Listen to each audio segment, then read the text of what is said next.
जैसा कि ये विदित है कि देश के अधिकांश लोग जब ज़बरदस्त महंगाई, गरीबी, बेरोज़गारी व कमाई घटने आदि की हर दिन की भूख प्यास तथा गरीबी व तंगी के त्रस्त जीवन की मार से अति पीड़ित और दुखी हैं, तो तब ऐसे में केंद्र सरकार द्वारा देश में रेल का किराया बढ़ाना भी कुल मिलाकर आम जनहित के विरुद्ध व संविधान के कल्याणकारी उद्देश्य की बजाय व्यावसायिक सोच वाला फैसला ज़्यादा लगता है। साथ ही सरकार द्वारा राष्ट्र प्रथम के नाम पर आम जन का जीएसटी की तरह ही रेलवे के माध्यम से भी दैनिक जीवन पर बोझ बढ़ाकर उनका शोषण बढ़ाने की ये परंपरा घोर अनुचित है, जिस पर सरकार अगर तुरंत पुनर्विचार करे तो ये बेहतर होगा। वैसे भी इस समय देश में बढ़ती गरीबी, महंगाई व सम्मानजनक स्थायी रोजगार के घोर अभाव में परिवार को पालने के लिए अपना घर-बार आदि छोड़कर पलायन करने की मजबूरी आदि के कारण यहाँ के करोड़ों लोगों के लिए ये रेल का सफ़र कोई फैशन, आनंद व पर्यटन नहीं है, बल्कि रेल का अति कष्टदायी सफ़र ये आम ज़रूरत व मजबूरी है। बल्कि रेल का यह अति कष्टदायी सफ़र आम ज़रूरत व मजबूरी है, जिसके तहत सरकार को इनके प्रति व्यापारिक नहीं बल्कि सहानुभूति का कल्याणकारी बर्ताव जरूर करना चाहिए। ऐसी सभी की इनसे हमेशा अपेक्षा रहती है। इसलिए सरकार को केवल अपने फ़ायदे में व उससे मुट्ठी भर अमीर व संपन्न लोगों की चिंता करते रहने की बजाय देश के उन करोड़ों लोगों की समुचित चिंता करनी चाहिए जो रोज़गार के अभाव में आत्मसम्मान का जीवन जीने को तरस रहे हैं तथा परिवार का कम से कम एक वक्त पेट भरकर किसी प्रकार गुजर बसर करने के लिए सरकार की योजनाओं का थोड़ा सा लाभ लेने को मजबूर हो रहे हैं। यही कारण है कि देश की आबादी में से लगभग 95 करोड़ लोग सरकार की कम से कम किसी एक सामाजिक कल्याण योजना का लाभार्थी बनने को मजबूर हुए हैं, जिससे ऐसे लाचार व मजबूर लोगों की संख्या अब बढ़ते बढ़ते वर्तमान वर्ष सन 2025 में लगभग 64.3% तक पहुंच गई है, जबकि सन 2016 में ये संख्या करीब 22% ही थी। किंतु अंतर्राष्ट्रीय श्रम संगठन के इन आंकड़ों को भी सरकार अपनी उपलब्धि बता रही है। क्या ये उचित व शोभनीय है? जबकि सभी को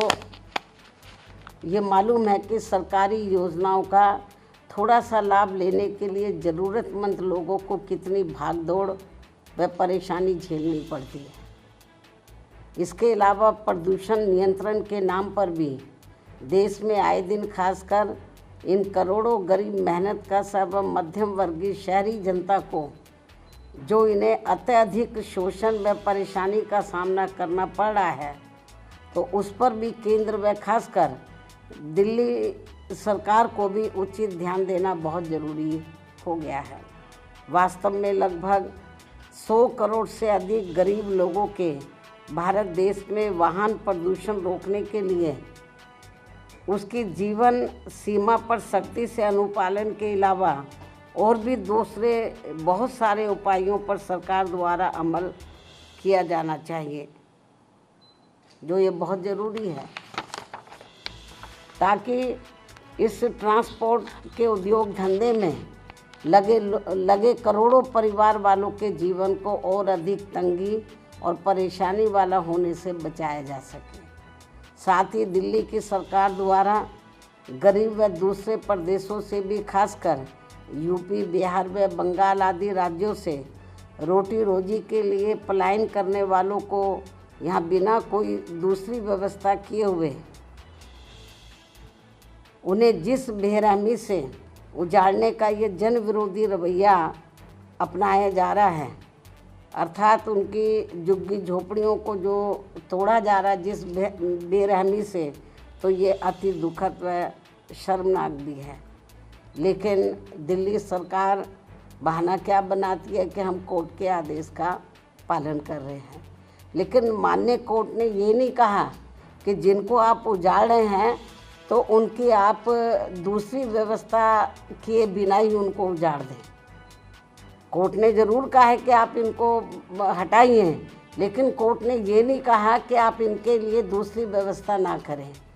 सरकार की जिम्मेवारी बनती है कि इनके लिए पहले दूसरी व्यवस्था करें इनको बसाने के लिए, उसके बाद इनकी झुग्गियों को हटाना चाहिए। लेकिन ये सब व्यवस्था किए बिना ही तो कोर्ट की आड़ में जो इनके साथ में अन्याय अत्याचार हो रहा, शोषण हो रहा है, तो मैं समझती हूँ ठीक नहीं है। वैसे भी दैनिक उपयोग की आवश्यक वस्तुओं पर भी जिस प्रकार से कीमतें बढ़ाई जा रही हैं, इसके अलावा दैनिक उपयोग की आवश्यक वस्तुओं पर भी जिस प्रकार से कीमतें बढ़ाई जा रही हैं, वे भी खासकर दिल्ली की जनता के लिए भारी मुसीबतें पैदा कर रही हैं। आमदनी कम व खर्च ज़्यादा से लोगों के अच्छे दिन की उम्मीदों का फिर क्या होगा? ये सामाजिक भलाई के संबंध में सोचने वाली अहम बात है। इसी क्रम में देश भर में बिजली की कमी ने भी केवल आम लोगों को ही नहीं बल्कि पूरे व्यापारी वर्ग व छोटे उद्योग धंधों को भी बुरी तरह से प्रभावित कर रखा है। दिल्ली व यूपी सहित कई और राज्यों में भी बिजली के निजीकरण का उचित लाभ किसी भी ज़रूरतमंदों को संतुष्ट नहीं कर पाना भी सरकार की नीति में ये खोट व कमियों को जग जाहिर करता है, दर्शाता है। सरकार इस समस्या का भी संतोषजनक समाधान जितना जल्दी निकाल ले तो वह उतना देश हित में बेहतर होगा। अब मैं अंत में अपनी बात यहीं समाप्त करती हूँ। धन्यवाद। जय भीम व जय भारत।